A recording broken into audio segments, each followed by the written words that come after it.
नमस्कार। अत्ति की पाठशाला पर आप सभी का स्वागत है। मैं आर.एस. चौबे अत्ति की पाठशाला पर आप सभी का एक बार फिर से स्वागत करता हूं। क्लास 9th की एकेडमिक क्लास में कल हमने स्टोरी ऑफ पालमपुर के बारे में पढ़ा था, जिसका हमने फर्स्ट पार्ट पढ़ा कि विलेज में एक्टिविटी कौन कौन सी होती हैं, कौन कौन से कार्य होते हैं, उसका इंट्रोडक्शन हम लोगों ने पढ़ा। और हमने प्रोडक्शन के ऑर्गेनाइजेशन यानी संगठन यानी उत्पादन में कौन कौन से ऑर्गेनाइजेशन काम करते हैं या कौन किन किन चीज़ों को संगठित करने से उत्पादन होता है, जिसमें लैंड के बारे में हमने पढ़ा, लेबर के बारे में पढ़ा, फिजिकल कैपिटल जो दो प्रकार की होती है, एक फिक्स्ड कैपिटल एक वर्किंग कैपिटल होती है। उसके अलावा हमने एक ऑर्गेनाइजेशन के बारे में पढ़ा जिसे हम इंटरप्राइजेस के नाम से जानते हैं, जिसमें नॉलेज और फिजिकल मैनेजमेंट सम्मिलित होता है, इसके बारे में पढ़ा। आज हम पढ़ेंगे कि फार्मिंग इन पालमपुर यानी जो खेती है, कृषि है, वो पालमपुर में कितने परसेंट लैंड पे होती है या कितने प्रतिशत जमीनों पर वहां पर एग्रीकल्चर किया जाता है, कौन कौन सी फसलें लगाई जाती हैं, फसलों का क्रम क्या है, इन सारी चीजों की जानकारी हम इस वीडियो में प्राप्त करेंगे। चैनल पर नए हो तो चैनल को सब्सक्राइब कर लीजिएगा, घंटे के आइकन का जरूर दबा लीजिएगा ताकि आपको नए नए वीडियोस की नोटिफिकेशन मिलती रहे। तो चलिए शुरू करते हैं। आज जो हमारा टॉपिक है फार्मिंग इन पालमपुर। कल मैंने बताया था कि लैंड एक प्रोडक्शन का पार्ट है, एक ऑर्गेनाइजेशन है। ऑर्गेनाइजेशन का मतलब जो भी फैक्ट्रीज आप लगाते हैं, जो भी वर्क करते हैं, वो इसी अर्थ पर करते हैं यानी इसी पृथ्वी पर करते हैं, और वह कहीं ना कहीं जमीन का एक हिस्सा होता है। आप जानते हैं कि हमारी पृथ्वी पर 71% वाटर पाया जाता है और 29% लैंड पाई जाती है, यानी जमीन पाई जाती है। जो 7 कॉन्टिनेंट हैं, सातों महाद्वीप हैं, वो इसी 29% लैंड पर पाए जाते हैं। तो जो भी वर्क हम करते हैं वो इन्हीं जमीनों पर करते हैं। दूसरी सबसे बड़ी जो बात है कि लैंड जो है वो फिक्स होती है, ना उससे आप घटा सकते हैं ना ही बढ़ा सकते हैं। इन सारी चीजों के बारे में चर्चा हमने पिछली वीडियो में की थी। आज हम बताएंगे आपको पालमपुर के गांव में कितने परसेंट लोग खेती करते हैं। तो farming is the main production activity in Palampur. Palampur में जो फार्मिंग है वो मेन प्रोडक्शन एक्टिविटी है। 75% of the people who are working are depend on the farming for their livelihood. कह रहा है कि अपने 75% जो पीपल हैं यानी जो उस गांव के 75% लोग हैं, वो अपनी जीविका के लिए इसी खेती पर निर्भर हैं। दे कुड बी फार्मर और फार्म लेबर, या तो वो किसान हैं या खेतों में काम करने वाले मजदूर हैं या लेबर हैं। They could be the well beings of these peoples is closely related to the production on the farm. ये सभी लोग खेतों से बहुत गहरे संबंध रखते हैं, मतलब इनका संबंध जो है वो फार्मिंग से बहुत क्लोजेस्ट है, बहुत ही गहरा है। But remember that there is a basic constraint to relating from farm production. कर लेकिन हमें यह याद रखना चाहिए कि जो प्रोडक्शन है वह जमीन से जुड़ा हुआ एक पार्ट है, यानी लैंड से रिलेटेड एक कंटेंट है। Land area under cultivation is practically fixed. अगर हम प्रैक्टिकली देखें तो लैंड जो कल्टीवेशन एरिया है वह फिक्स्ड है। Since 1960 in Palampur there has been no expansion of land area. 1960 के दशक के बाद पालमपुर में कल्टीवेशन लैंड एरिया को फैलाया नहीं गया या फैला नहीं।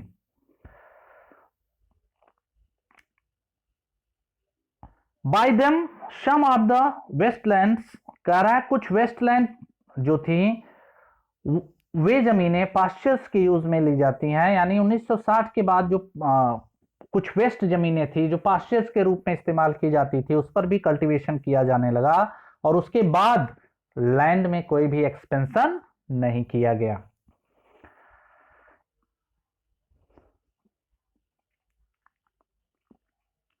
There exists no further scope to increase farm production by the bringing new lands under the cultivation. कह रहा है उन वेस्ट लैंड का यूज कर लेने के बाद वहां पर कोई ऑप्शन ही नहीं बचा कि कल्टीवेशन लैंड को फैलाया या बढ़ाया जाए. Is there is way to one can grow more farms in the same land? कह रहा है क्या यह संभव है कि एक one can grow more from the one land? क्या ऐसा संभव है कि एक के द्वारा उस जमीन पर कई उत्पादन का मतलब कई फसलों के उत्पादन को किया जा सकता है. कह रहा है in the kinds of crops grow the facilities available. Palampur would resemble a village in the western part of the state of Uttar Pradesh. All the land is cultivated in the Palampur. No land is left idle. During the rainy season, Kharif season, farmer grow jowar and बाजरा. कह रहा है कि जमीन पर या खेती के लिए जितनी भी सुविधाएं चाहिए वह सभी पालमपुर में उपलब्ध हैं. पालमपुर जो उत्तर प्रदेश के पश्चिमी भाग में पाया जाने वाला एक गांव है, यानी वेस्टर्न यूपी में पाया जाने वाला एक गांव है. यहां पर सारी जमीनों पर खेती होती है, कोई भी जमीन बेकार नहीं छूटी है. रेनी सीजन यानी खरीफ के सीजन में जो किसान हैं यहां ज्वार और बाजरा लगाते हैं. These plants are used for as cattle feed, यानी इन फसलों का यूज या इन पौधों का यूज मवेशियों के चारागाह के रूप में किया जाता है, या मवेशियों के चारे के रूप में इन फसलों का यूज वो करते हैं. ध्यान से समझिएगा, मैं एक एक पॉइंट आपको बता रहा हूं. ऐसा सोशल स्टडी आपको किसी भी चैनल पर नहीं मिलेगा, ये मेरी गारंटी है. तो आप ध्यान से मेरी बात सुनिए. अगर आप मेरी बात ध्यान से भी सुन लेंगे तब भी आपको यह चैप्टर बिल्कुल समझ में आ जाएगा. तो मैं बता रहा था कि जो ज्वार और बाजरा है वह मवेशियों के खाने के लिए पालमपुर में उगाया जाता है. It is followed by the cultivation of potato between October and December. यहां पर अक्टूबर और दिसंबर के महीने में पोटैटो यानी आलू की खेती भी की जाती है. इन द विंटर सीजन और rabi season field are sown with wheat. Rabi season यानी गेहूं के सीजन में, वीट के सीजन में यहाँ पर वीट लगाया जाता है, यानी रबी सीजन में यहाँ गेहूं की खेती की जाती है. From the wheat produce farmer keep enough wheat for the family consumption and sell surplus wheat at the market of Raiganj. कह रहा है कि यहाँ के किसान अपने जरूरत के यानी अपने उपभोग की आवश्यकता अनुसार वीट को संरक्षित कर लेते हैं, और जो बचा हुआ वीट होता है यानी गेहूं होता है उसे रायगंज के मार्केट में सेल कर देते हैं, बेच देते हैं. A parts of the lands area is also devoted to the sugar cane. कह रहा जमीन का एक हिस्सा शुगर केन के लिए भी रखा जाता है, मतलब जमीन के एक हिस्से पर शुगर केन यानी गन्ने की खेती भी की जाती है. In which the harvest in one year, जो फसल साल में एक बार ही काटी जाती है. Sugarcane is the raw from as a jaggery and sold in the trader of Shahpur. Sugarcane जो है वह एक रॉ मटेरियल है, जगुरी यानी गुड़ का, जिसे जो व्यापारी हैं वो शाहपुर के मार्केट में बेचते हैं. मतलब पालमपुर में गन्ने की खेती गुड़ बनाने के लिए की जाती है और वह गुड़ शाहपुर के व्यापारियों को बेच दिया जाता है. The main seasons where farmers are able to grow 3 types of crops in a year in the Palampur in due to the well developed system of irrigation. कह रहा है कि जो सीजन्स हैं जहां पर किसान पालमपुर में अलग अलग टाइप के फसलों को एक साल में उगाने में सक्षम होते हैं, क्योंकि वहां का इरिगेशन सिस्टम यानी सिंचाई का जो व्यवस्था है वो बहुत अच्छी है. Electricity come earlier in Palampur. It is a major impact was to be transform the system of irrigation. Persian wheels were till then used by the farmer and draw water from well and irrigation small field. People saw that electric run tubewells could irrigate much larger area of land more effectively This first grew the tubewell were installed by the government. Soon, however, the farmers started setting up private tubewells. As the result, in mid 1970s, the entire cultivation area of 200 hectares was irrigated. कह रहा है कि electricity Palampur में बहुत समय पहले आ चुकी थी, जिसका परिणाम यह था कि पहले जो पर्शियन व्हील था, यानी जो पर्शियन व्हील से सिंचाई की जाती थी, एक छोटी सी जमीन के हिस्से को जिससे सींचा जाता था, उसकी जगह कुओं की जगह ट्यूबवेल ने ले लिया। लोगों ने देखा कि ट्यूबवेल से ज्यादा एरिया को कम समय में सींचा जा सकता है, तो पहले सरकार ने यहाँ ट्यूबवेल का इंस्टॉलेशन किया, बाद में कुछ फार्मर्स ने प्राइवेट ट्यूबवेल को इंस्टॉल कर लिया। रिजल्ट ये हुआ कि 1970 के दशक तक जो पालमपुर का 200 हेक्टेयर एरिया था, उस पे सभी पर एग्रीकल्चर की जाने लगी। Not all village in India have such high level irrigation. Bharat के हर गांव में इस तरह का हाई लेवल का इरिगेशन सिस्टम नहीं होगा। Apart from these the ravine plains coastal region our country are well irrigated. कह रहा है कि जो नदी क्या प्लेन एरिया है या जो तट का प्लेन एरिया है, उसके अलावा भारत में जो सिंचाई की व्यवस्था है, जैसे प्लेटूज एरिया है, जैसे दक्कन प्लेटूज एरिया है, वहां पर सिंचाई की सुविधाएं कम पाई जाती हैं। The total cultivated area is less than 40% is irrigated every today. In the remaining area, farmers depend on the rain. कह रहा है कि अगर हम सब टोटल इरिगेशन एरिया को ले लें तो भारत में लगभग 40% एरिया पर अच्छी सिंचाई की व्यवस्था है। बाकी जो एरिया हैं वह सिंचाई के लिए हमेशा रेनफॉल पर डिपेंड रहते हैं। To grow than one crops in the piece of land during the year is known as multi-cropping. यानी एक साल में जमीन से एक से अधिक फसलों को उगाना मल्टीपल क्रॉपिंग यानी मिश्रित खेती की जाती है। बार बार क्वेश्चन में पूछा जाता है कि व्हाट इज मल्टीपल क्रॉपिंग। तो multiple cropping to grow more than one crops on a piece of land during a year is known as multiple cropping. आप इसे हाईलाइट कर लेंगे क्योंकि ये बहुत ही इंपॉर्टेंट चीज है। आप इसे जरूर हाईलाइट कर लीजिए क्योंकि ये पूछा जाने वाला यहां से प्रश्न बनता है। It is more common way of the increasing production on the given piece of land. यह बहुत ही सामान्य तरीका है कि एक सामान्य जमीन से हम अधिक से अधिक उत्पादन या प्रोडक्शन को बढ़ा सकते हैं। All farmer in Palampur grow at least 2 main crops. सारे किसान पालमपुर के लगभग 2 फसलों को उगाते हैं। Many are growing potato as a third crop in the past 15 और 20 ईयर।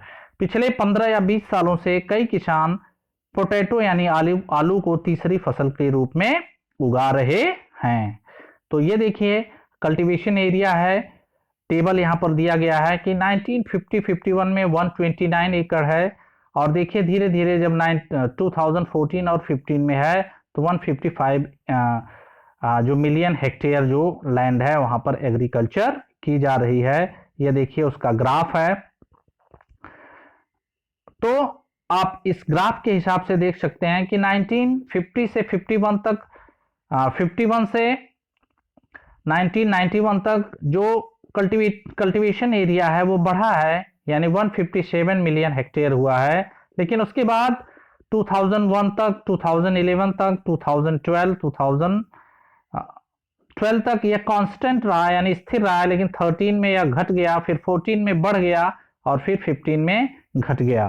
तो यह जो ग्राफ है ये यही शो कर रहा है कि 2011 के बाद या 12 के बाद इसमें 1 हेक्टेयर का घटाव और बढ़ाव हुआ है। इसके अलावा जो मल्टीपल क्रॉपिंग है, ग्रीन रिवॉल्यूशन जो modern farming method, high variety of seeds, cropping pattern, 1960 के बाद जो ग्रीन रिवॉल्यूशन हुआ उसका प्रभाव भी यहाँ पर हुआ कि हाई वैरायटीज के सीड्स जो ट्रेडिशनल मेथड था इरिगेशन का उसको हटाकर किसानों ने chemical fertiliser, pesticide, high variety of seeds आदि का प्रयोग करना शुरू किया, जिससे यहाँ पर प्रोडक्शन बहुत तेजी से बढ़ने लगा। केमिकल फर्टिलाइजर का यूज बहुत तेजी से हुआ, जिसके कारण पालमपुर में मॉडर्न फार्मिंग मेथड का यूज किया गया, हाई वैरायटी ऑफ सीड्स का यूज किया गया, केमिकल फर्टिलाइजर का यूज किया गया, जिसके कारण प्रोडक्शन बहुत तेजी से बढ़ा। जो पंजाब, हरियाणा और वेस्टर्न उत्तर प्रदेश के किसान थे, उन्होंने मॉडर्न फार्मिंग मेथड्स को बहुत तेजी से अपनाया, जिसके कारण ट्यूबवेल को इरिगेशन के रूप में इस्तेमाल किया जाने लगा, हाई वैरायटी सीड्स का इस्तेमाल किया जाने लगा, केमिकल फर्टिलाइजर का इस्तेमाल किया जाने लगा। कुछ जो है वो फार्म मशीनरी, जैसे कृषि में काम आने वाली मशीनरी जैसे ट्रैक्टर, थ्रेसर का यूज करने लगे। कुछ ने प्लगिंग यानी जुताई को तेज करने के लिए प्लगिंग हार्वेस्टिंग को का यूज किया जाने लगा। They R be rewarded for high yield of the weeds, उन्हें गेहूं की उच्चतम पैदावार के लिए पुरस्कृत भी किया गया। पालमपुर में जो वीट ग्रोइंग एरिया है, ट्रेडिशनल वैरायटी, वहां पर 300 केजी पर हेक्टेयर उत्पादन होता है, यानी परंपरागत से 1300 किलोग्राम पर हेक्टेयर यहाँ पर उत्पादन होता है, लेकिन हाई वैरायटी ऑफ सीड्स का यूज करने के बाद यहाँ पर हेक्टेयर 3200 केजी उत्पादन होने लगा, जो बहुत ही बड़ा प्रोडक्शन में इंक्रीमेंट है। Farmer now had greater amounts of surplus wheat and sell in the market.